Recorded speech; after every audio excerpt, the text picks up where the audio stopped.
Assalamualaikum warahmatullahi wabarakatuh. Nah, selamat datang kembali pada anak-anakku kelas 10 IPS.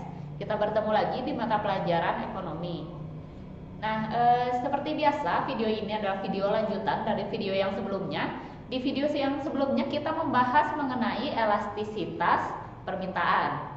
Nah, sekarang kita akan membahas temannya, yaitu elastisitas penawaran. Kalau ada permintaan, pasti ada penawaran. Nah, di video yang sebelumnya itu kan Ibu menjelaskan bagaimana sih permintaan dari konsumen itu akan berubah. Jadi naik turunnya itu akan berubahnya tergantung pada apa, itu kan sudah dijelaskan di dalam video yang sebelumnya. Nah, sekarang kita akan melihatnya dari sisi produsen. Jadi sama halnya dengan konsumen. Jadi produsen juga memiliki perkiraan. Jadi berapa banyak kuantitas yang harus ditawarkan pada harga tertentu. Nah, sekarang kita akan masuk ke materinya, yaitu mengenai elastisitas penawaran. Elastisitas penawaran itu sendiri apa? Jadi elastisitas penawaran adalah sebuah ukuran seberapa besar derajat kepekaan penawaran terhadap perubahan harga. Jadi untuk melihat berapa banyak sih kuantitas barang yang harus ditawarkan pada tingkat harga tertentu. Nah, rumus untuk menghitung elastisitas penawaran ini sebenarnya hampir sama dengan elastisitas permintaan. Yang membedakannya itu hanya bagian minus atau tidaknya.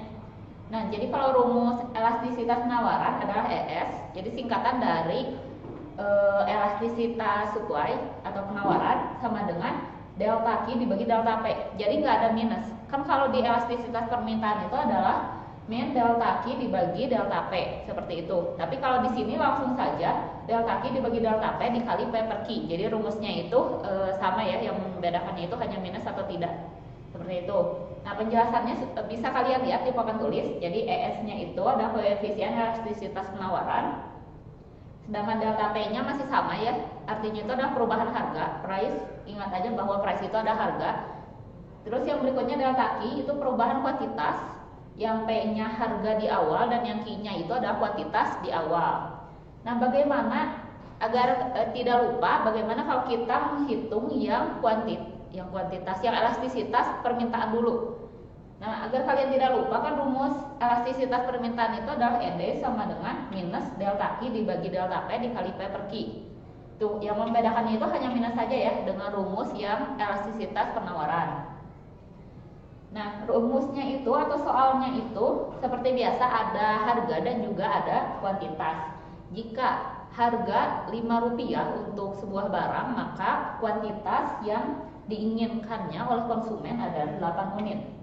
Sedangkan jika harga Rp3, maka kuantitas yang diinginkan ya, kuantitas yang ditawarkan. Kita akan melihatnya dari sisi produsen. Berarti kuantitas yang ditawarkannya adalah 4 unit. Masih ingat ya hukum penawaran? Jadi hukum penawaran itu jika harga naik, maka kuantitas yang ditawarkannya juga naik. Jika harganya turun, maka kuantitas yang ditawarkannya juga turun. Jadi hukum penawaran ini sejalan dengan harga. Kalau hukum permintaan itu berkebalikan dengan harga.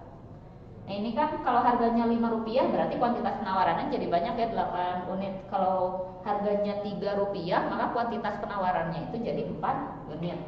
Nah, tinggal kita masukkan saja seperti biasa. Kalau kita pakai rumus yang permintaan, ini kan kita membahas dari sisi permintaan dulu ya, agar tidak lupa gitu. Jadi ED sama dengan delta Q dibagi delta P dikali P per Q. Kita tinggal menghitung delta Q-nya dulu. Jadi delta Q itu dihitungkan kuantitas. Berarti 4 dikurangi 8 menghasilkan minus 4. Kemudian yang delta P-nya 3 dikurangi 5 berarti menghasilkan minus 2, seperti itu. Ini minus seharusnya. Nah, seperti ini ya.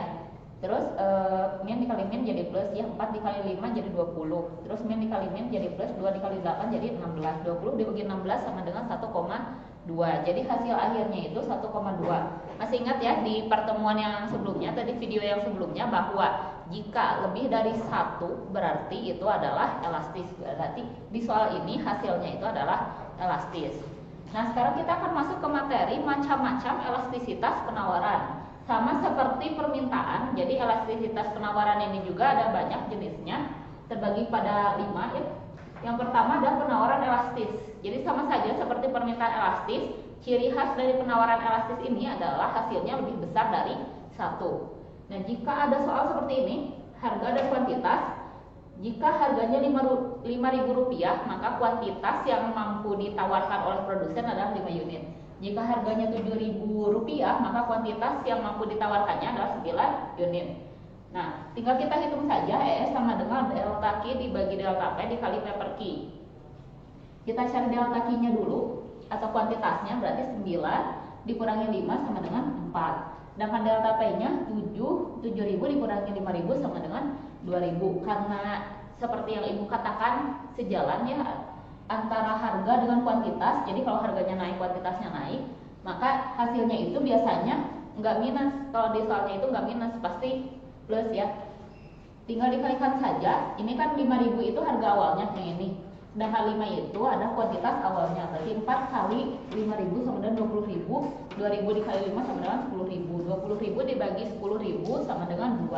2 itu kan hasilnya lebih besar dari 1. Berarti barang tersebut elastis. Nah, jadi kalau kita gambarkan dengan kurvanya itu seperti ini. Kurvanya tuh ada di 5.000 dan 7.000. Jadi Ibu hanya menuliskan harga yang memang ada di soalnya saja. 5.000 dan juga 5 unit, 7.000 dan juga 9 unit. Ingat ya, garisnya itu dari 0 tarik garis ke luar. Jadi dari kiri bawah tarik ke kanan atas. Jadi kalau dari arah kalian itu kiri bawah ke kanan atas. Kan kalau garis permintaan itu tarik dari kiri atas ke kanan bawah ya, jadi berkebalikan. Karena ini garis supply, jadi tariknya dari sebelah sini aja gitu.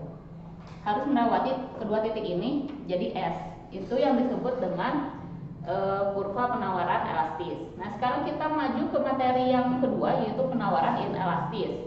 Jadi sama seperti permintaan, penawaran inelastis itu cirinya adalah hasilnya kurang dari 1. Tuh, cirinya kurang dari 1. Jadi kalau ada soal harga dan kuantitas, oh iya, biasanya penawaran inelastis ini itu untuk produk-produk berkebutuhan pokok, contohnya seperti beras dan lain-lain. Jadi kurang elastis untuk produk kebutuhan pokok atau makanan. Kenapa? Karena produk itu di harga berapapun akan selalu dibutuhkan oleh masyarakat. Karena itu barangnya itu harus selalu ada. Jadi harus selalu ditawarkan oleh si produsennya.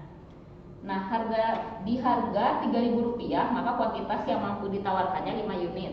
Sedangkan di harga Rp5.000, kuantitas yang mampu ditawarkannya 6 unit. Atau kalau misalkan contoh produk lain selain makanan, misalkan saat sebelum terjadinya pandemi COVID, kerajinan tangan itu cukup populer di kalangan turis ya. Jadi banyak yang membeli kerajinan tangan. Tapi pada saat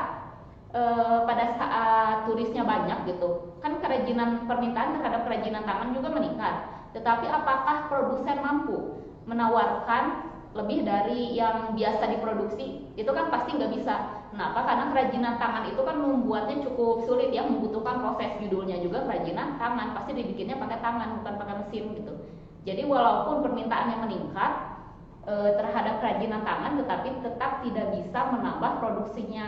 Nah, itu termasuk kerajinan tangan itu termasuk jenis produk yang inelastis.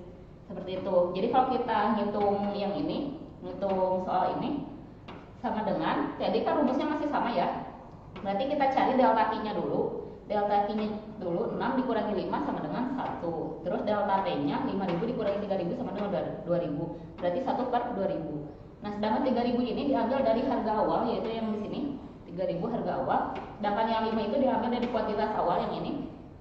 Jadi 1 dikali 3.000 sama dengan 3.000, 2.000 dikali 5 sama dengan 10.000. 3.000 dibagi 10.000 sama dengan 0,3. Karena hasilnya itu 0,3 berarti di bawah 1, berarti produk yang dihitung ini termasuk atau tergolong pada inelastis.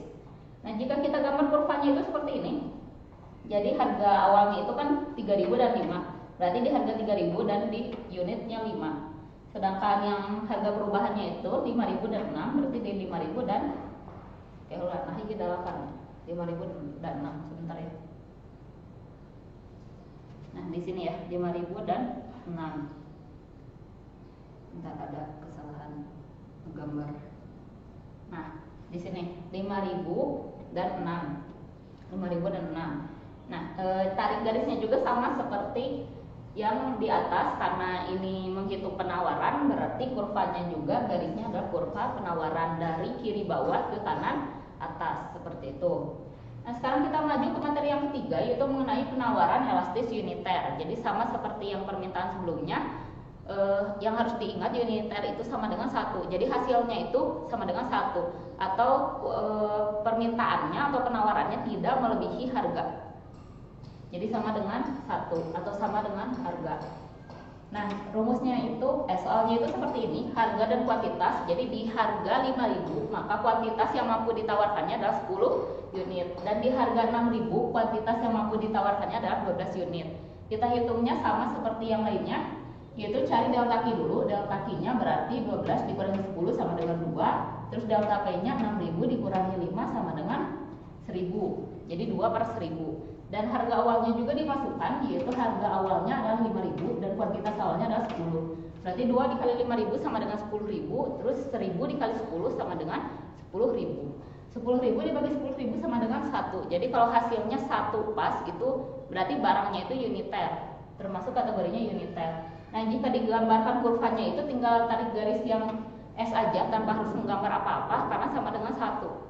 Kalau kalian masih ingat, yang permintaan juga sama, tinggal ditarik garis yang permintaan seperti ini sama dengan uniter yang permintaan yang D gitu, dari kiri atas ke kanan bawah, tanpa harus menuliskan harga atau kuantitas. Nah, sekarang maju ke materi yang berikutnya, yaitu penawaran elastis sempurna. Jadi penawaran elastis sempurna ini tidak terhingga. Si kuantitas yang ditawarkannya itu tidak terhingga. Jadi di harga berapapun kuantitas yang di harga tetap kuantitas yang ditawarkannya tidak terhingga. Dan jika harganya turun, maka kuantitas yang ditawarkannya 0. Jika harganya naik, maka kuantitas yang ditawarkannya tidak terhingga juga. Jadi di posisi ini tetap itu tidak terhingga. Jika harganya naik, itu tidak terhingga juga. Jika harganya turun, sama dengan 0. Itu penawaran elastis sempurna. Jadi intinya kan kalau permintaan itu kebalikannya ya, jika turun baru tidak terhingga. Kalau naik justru 0. Kalau penawaran itu kebalikannya, karena yang namanya produsen itu pasti mencari keuntungan sebanyak-banyaknya. Dan juga ininya pasti sama ya, garisnya itu pasti sama, kuantitasnya itu tidak terhingga. Seperti itu. Itu yang penawaran elastis sempurna. Sekarang kita maju ke materi yang terakhir, yaitu mengenai penawaran inelastis sempurna. Jadi kalau penawaran inelastis sempurna, yang harus diingatnya itu adalah sama dengan 0. Kalau ini kan sama dengan tidak terhingga, kalau yang sebelah sana sama dengan 0. Nah, contohnya seperti apa sih? Jadi ini tidak terlalu jauh dengan permintaan, karena sifatnya itu hampir sama ya, penawaran dan permintaan. Yaitu kuantitasnya itu tinggal langsung diganti menjadi 0. Karena kuantitasnya itu langsung menjadi 0. Sedangkan harganya itu misalkan di soalnya 2.000. Kenapa di sini kuantitasnya 0? Karena seperti yang Ibu katakan, di harga berapapun kuantitas yang dimintanya itu tetap, jadi ditulisnya tinggal 0 saja, tidak usah dituliskan angka yang lain. Kenapa? Karena mau harganya 2.000, 3.000 tetap yang dimintanya itu sekian gitu, gak akan berubah. Jadi 0 per 2.000, terus harga awalnya misalkan 8.000, kan ini asalnya 2.000 ya selisihnya. Misalkan harga awalnya adalah 8.000, kuantitas awalnya itu 10, jadi tinggal langsung dikali aja, 0 dikali 8.000 sama dengan 0, 2.000 dikali 10 sama dengan 2.000 ya. Udah sama dengan 2.000. Terus 0 dibagi 2.000 sama dengan 0. Jadi hasil akhirnya itu akan selalu 0. Kenapa? Ya karena ada angka 0. Karena ada angka 0 di sininya. Jadi kalau ada angka 0, hasil akhirnya itu pasti 0. Tidak mungkin hasil akhirnya itu ada angka yang lain gitu. Nah, seperti itu. Jadi hasil akhirnya kan 0. Sama seperti kurva yang inelastisitas permintaan, yang inelastisitas permintaan sempurna ya, itu pasti vertikal. Jadi kuantitas yang dimintanya itu pasti vertikal. Misalkan ini kan tadi kuantitas yang dimintanya di harga yang kuantitasnya itu 10, misalkan di sininya 10. Di sininya 10 ya, kuantitas awalnya 10 misalkan. Terus di sininya dimintanya 12 misalkan, naik 2. Jika negara A meminta barang tersebut 12, mau di harga di sininya asalnya kan 8.000 ya, harga awalnya itu misalkan 8.000 di sini. Mau 8.000, mau 10.000, mau 15.000 di sininya, tetap yang dimintanya itu 12.